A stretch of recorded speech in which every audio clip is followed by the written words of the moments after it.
Saudara sekalian, saya ingin mengajak pada umat Buddha semua untuk kembali memahami makna kita berlindung kepada Triratna.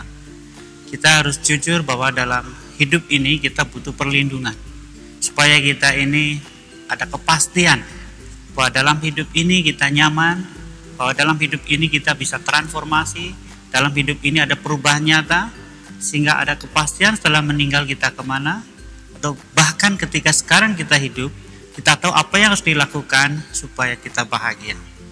Saudara sekalian, kita mengikuti Buddha tidak lain karena ingin bertransformasi. Kita berlindung, kita ingin pergi dari kondisi yang tidak nyaman menuju kondisi yang lebih baik.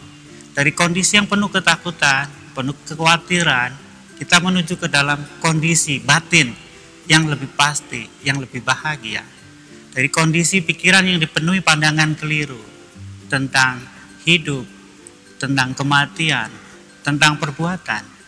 Kita pergi untuk mengatasi pandangan keliru itu supaya memiliki pandangan yang benar.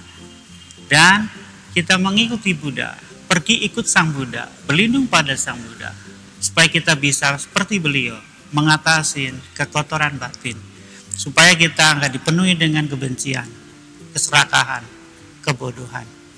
Cara ini perlu kita pahami dengan baik, karena seringkali banyak sekali orang yang sudah mengaku umat Buddha, tetapi hidupnya masih dipenuhi kekhawatiran, ketakutan, apakah pasti masuk surga, apakah kebenaran dipraktikkan ini diakui oleh Tuhan, dan sebagainya. Saudara sekalian, dalam Digha Nikaya 2 nomor 255, Sang Buddha sudah memastikan mereka yang berlindung kepada Buddha, yang melaksanakan Dhamma, akan pergi ke alam bahagia, tidak akan pergi ke alam sengsara. Setelah meninggal dunia, setelah jasmaninya hancur, dia akan pergi ke alam surga, alam para dewa. Mengapa? Karena ketika kita ikut Sang Buddha, sudah dipastikan Anda akan diajarkan bagaimana mencintai, Anda diajarkan untuk mengampuni, Anda akan diajarkan untuk bagaimana memiliki ketenangan, diajarkan bagaimana melakukan perbuatan dengan bijaksana. Inilah cara nyata kita berlindung pada Buddha. Ketika ikut Sang Buddha, itu artinya kita mengikuti Buddha. Kita tidak diam, ya, tapi kita bergerak, aktif. Kita tidak pasif. Kalau kita tahu kita menderita, kita jangan diam.